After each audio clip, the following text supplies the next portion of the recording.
السلام علیکم ورحمۃ اللہ وبرکاتہ۔ الحمدللہ والصلاة والسلام علی رسول اللہ، اما بعد۔ آج کے خطبے کا عنوان ہے مدد کے بدلے مدد۔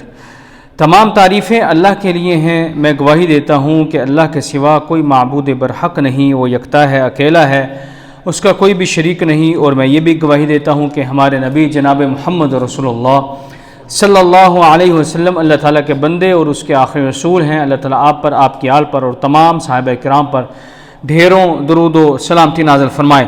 حمد و ثنا کے بعد اے اللہ کے بندو، آج ہم طرح طرح کی پریشانیوں میں گرفتار ہیں۔ نجی پریشانی، گھریلو پریشانی، سماجی پریشانی، معاشی پریشانی، قدرتی پریشانی، اس قسم کی سینکڑوں دنیاوی پریشانیوں کے شکار ہیں۔ جیسے لگتا ہے زندگی پریشانی کا مجموعہ ہے اور ہم اللہ کی طرف سے خاص مہربانی اور نصرت و امداد سے محروم ہو گئے ہیں۔ دعائیں کرتے ہیں مگر قبول نہیں ہوتی، امداد طلب کرتے ہیں مگر امداد نہیں آتی۔ آخر اس کی کیا وجوہات ہیں اور کن اسباب کی وجہ سے ہمارا یہ برا حال ہے؟ اے اللہ کے بندو، اسلام ہی وہ دین ہے جس میں ساری پریشانیوں، مشکلوں، بیماریوں، مصیبتوں، دکھوں، غموں کا حل موجود ہے۔ اسلام کے سائے تلے زندگی گزارنے سے غربت دور ہو سکتی ہے، بیماری کا علاج ہو سکتا ہے، پریشانی کا حل ہو سکتا ہے، غموں کا اختتام ہو سکتا ہے، دعائیں قبول ہو سکتی ہیں، مرادیں پوری ہو سکتی ہیں، قسمت سنور سکتی ہے، بگڑی بن سکتی ہے۔ ہماری پریشانیاں بتلاتی ہیں کہ ہم نے اسلام کے سائے تلے زندگی گزارنا چھوڑ دیا ہے، ورنہ یہ دن ہمیں نہ دیکھنا پڑتے۔ ایک مومن کا اس بات پر ایمان ہونا چاہیے کہ ہمارا دراصل مددگار صرف اور صرف اللہ ہے، اس کے علاوہ کوئی اور مددگار نہیں، جیسا کہ خود کلام رب اس کی گواہی دیتا ہے۔ اللہ تعالیٰ قرآن مجید میں ارشاد فرماتے ہیں، اور مدد تو اللہ ہی کی طرف سے ہے جو غالب اور حکمتوں والا ہے۔ اسی طرح دوسری جگہ ارشاد فرمایا، بلکہ اللہ ہی تمہارا خیر خواہ ہے اور وہی سب سے بہتر مددگار ہے۔ جس کا مددگار اللہ ہوا اسے دنیا کی کوئی طاقت نقصان کبھی نہیں پہنچا سکتی۔ یہ ضمانت بھی اللہ تعالیٰ نے خود دی ہے۔ قرآن مجید میں اللہ تعالیٰ ارشاد فرماتے ہیں، اگر اللہ تعالیٰ تمہاری مدد کرے تو تم پر کوئی غالب نہیں آ سکتا، اگر وہ تمہیں چھوڑ دے تو اس کے بعد کون ہے جو تمہاری مدد کرے گا؟ ایمان والوں کو تو اللہ پر ہی بھروسہ کرنا چاہیے۔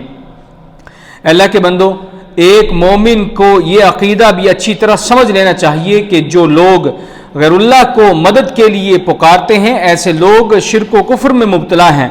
دراصل یہ بڑی وجہ ہے جس سے اللہ کی مدد آنی بند ہو گئی، اور جنہیں اللہ کے علاوہ مدد کے لیے پکارا جاتا ہے تو وہ ہماری کچھ مدد نہیں کر سکتے، بلکہ وہ اپنے آپ کی مدد کرنے کے بھی طاقت نہیں رکھتے۔ فرمانے باری تعالیٰ ہے، اللہ تعالیٰ ارشاد فرماتے ہیں، اور تم جن لوگوں کو اللہ کے علاوہ پکارتے ہو وہ تمہاری کچھ مدد نہیں کر سکتے اور نہ ہی وہ اپنی مدد کر سکتے ہیں۔ اے اللہ کے بندو، ان اسباب پر غور کیجئے جن سے اللہ کی مدد حاصل ہوتی ہے، یا یہ کہ جن کی وجہ سے اللہ اپنے بندوں کی مدد کرتا ہے، جیسا کہ اللہ پر صحیح ایمان۔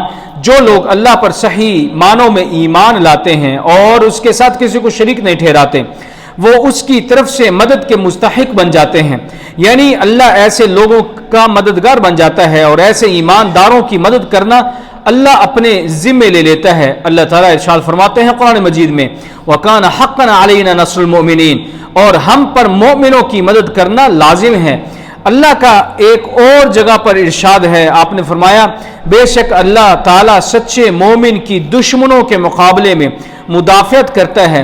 کوئی خیانت کرنے والا ناشکرا انسان اللہ تعالیٰ کو کوئی خیانت کرنے والا اور ناشکرا انسان اللہ تعالیٰ کو ہرگز پسند نہیں ہے۔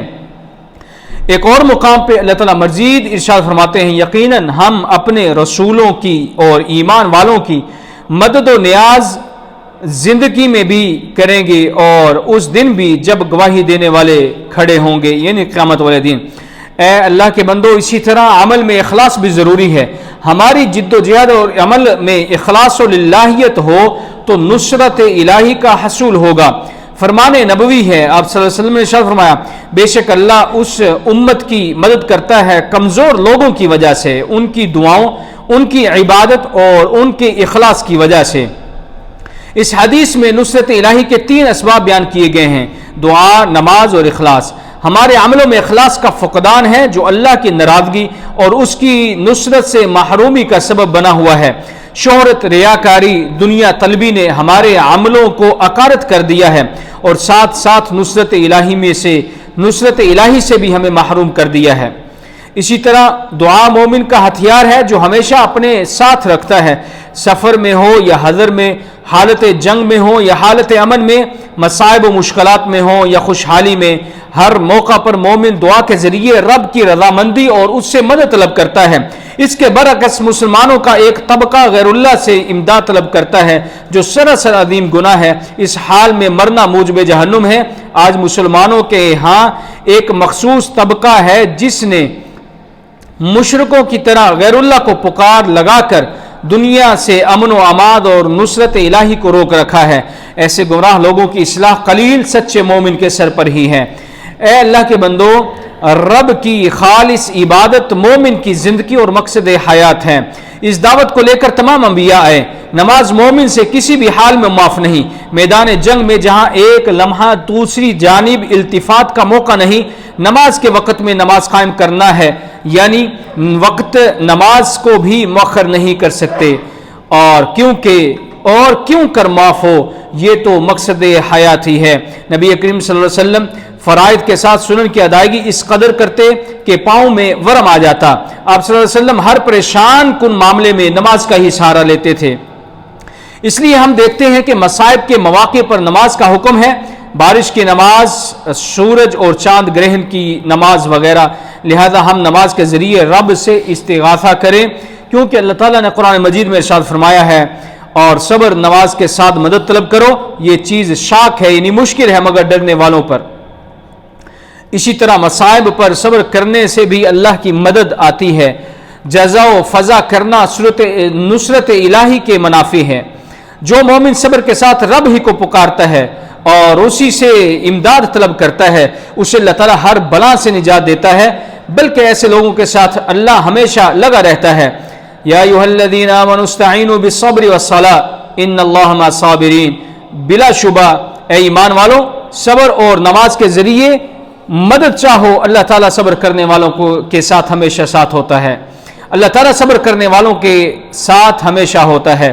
اے اللہ کے بندو، انسان بے صبرہ ہے، تھوڑی سی مصیبت آتی ہے گھبرا جاتا ہے اور رب سے نجات مانگنے کی بجائے غیر اللہ سے امداد طلب کرنے لگ جاتا ہے اور اسی پر توکل کر بیٹھتا ہے۔ اگر کوئی مصیبت غیر اللہ کے در پر جانے سے ٹھیک ہو جائے تو اعتماد میں مزید پختگی آ جاتی ہے اور دوسروں کو بھی غیر اللہ کے در پر جانے کی وہ دعوت دیتا ہے۔ یہاں ہمیں یہ جان لینا چاہیے کہ جو بھی جس دربار پہ بھی جائے اور جس سے بھی مانگے، دینے والا صرف اللہ ہی ہے۔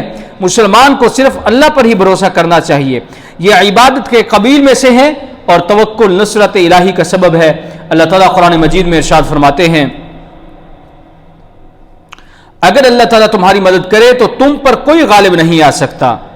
ان ینصرکم اللہ فلا غالب لکم، اگر وہ تمہیں چھوڑ دے تو اس کے بعد کون ہے جو تمہاری مدد کرے گا۔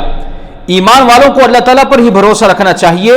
اسی طرح اللہ تعالیٰ ایک اور مقام پہ ارشاد فرماتے ہیں، اور پھر جب آپ کا پختہ ارادہ ہو جائے تو اللہ تعالیٰ پر بھروسہ کریں، بے شک اللہ تعالیٰ توکل کرنے والوں سے محبت کرتا ہے۔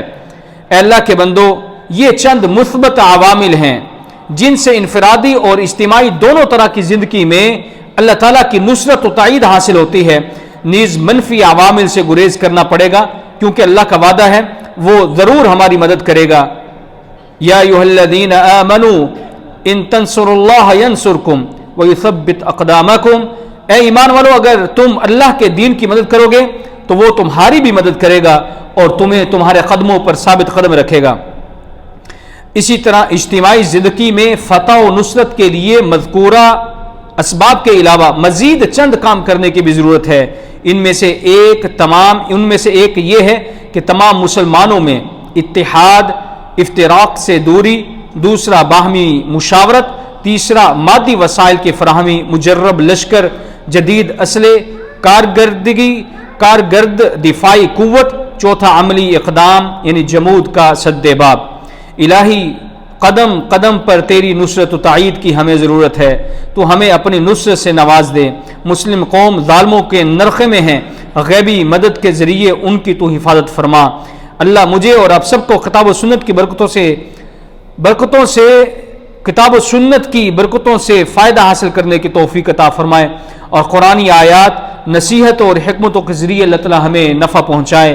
جو کچھ ہم نے سنا ہے اللہ تعالیٰ کما حق ان تمام باتوں پر عمل کرنے کی توفیق عطا فرمائے۔